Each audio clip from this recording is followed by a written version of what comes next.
Okay, this area has two bad spots. One, you see the pin is able to move up and down. That's because it's sloppy where it goes through this part right here. And this joint right in here is sloppy, if you see that. And I'm going to fix both of those on this video.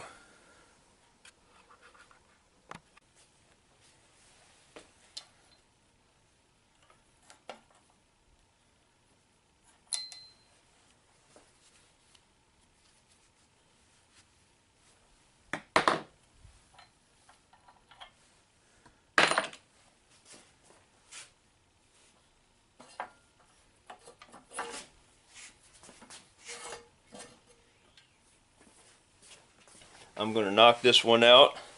I'm going to use a socket that fits, and I've got a hammer that's got copper in it, so that'll help keep from mushrooming the end of the socket.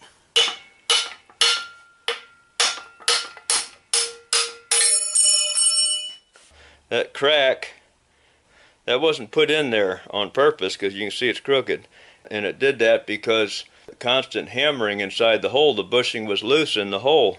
Otherwise that crack wouldn't be that wide. This is what I'm going to try to use. I never used it before. It's for concrete. It's for anchoring studs and anchors in concrete. It's what it's made for, to hold an anchor. So I'm assuming it's going to be pretty tough material. I've never used it before, but if it's strong enough to hold an anchor in concrete that wasn't put in the concrete while it was wet, then it ought to be strong enough to do what I need it for in this thing here. So, and if it turns out to be a bad idea, I'll definitely update this video later in 6 months or a year or two or whatever it takes to find out that that it's not working the way I wanted it to. So, because I don't like doing videos. I won't do videos on purpose if I didn't get to the bottom of the problem and get it fixed. But I don't know what else to do. They want like $3,000 to replace this part. So naturally I'm going to try this epoxy behind the bushing. As you see, these bushings are just real sloppy and loose in there. We can't have that. This epoxy comes with this mixing tube that I'm not going to use because it only comes with one. I have to go to Home Depot and see if they sell these things separate. I'm certainly not going to use this much of it, and I don't want to waste this tube, so just squirt some of this out of here. It's going to come out in two different pieces, two different tubes in there. If you look inside the end there, two different colors. And so that's good that it's two colors. That way you know when you've got it mixed good.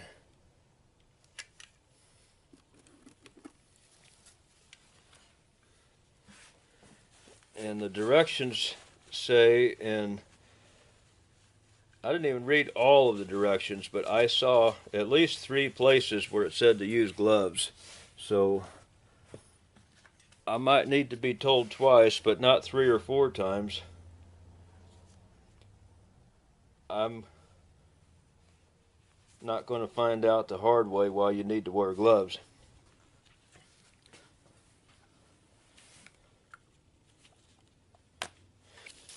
So I'll just mix it. I'm going to use a paint stir instead of a plastic body filler spreader.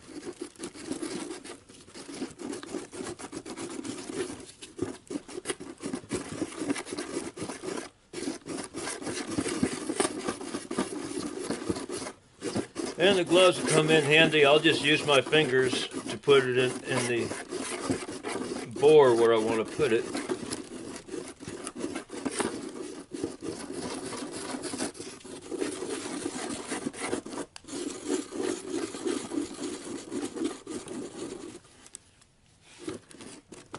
Said to use it in a well-ventilated area. Well, my garage is pretty good size, and this has a strong ammonia smell. I wasn't expecting that.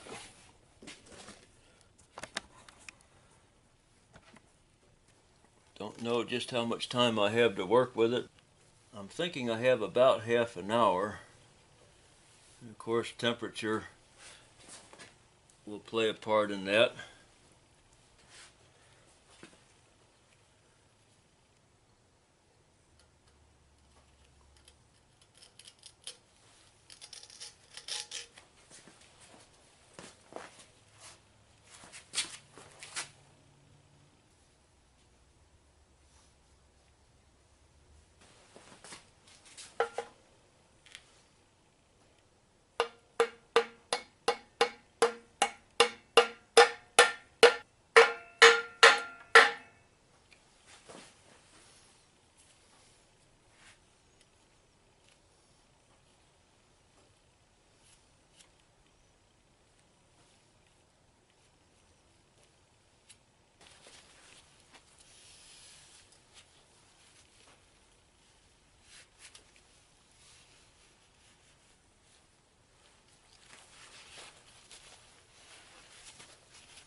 I got that pin in there to make sure that those two sides are lined up with each other.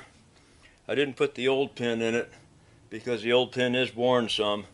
This is a new pin, as you can see, with the gold color on it that was replaced not too long ago. So I'm going to let that epoxy dry now.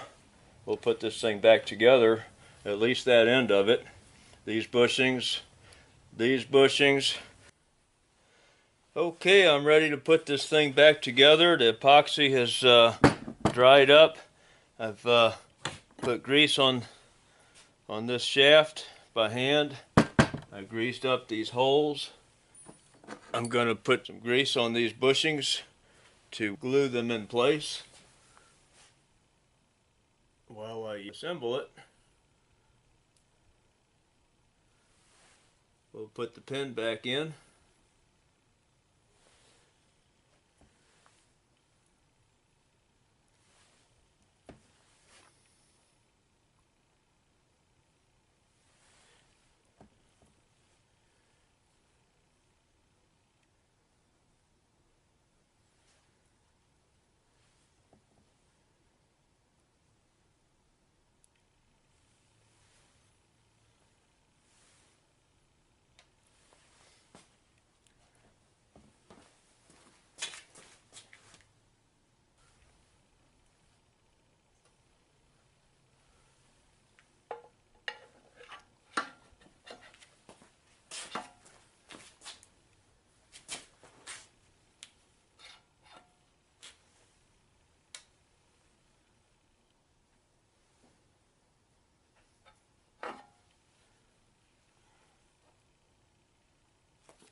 There it is.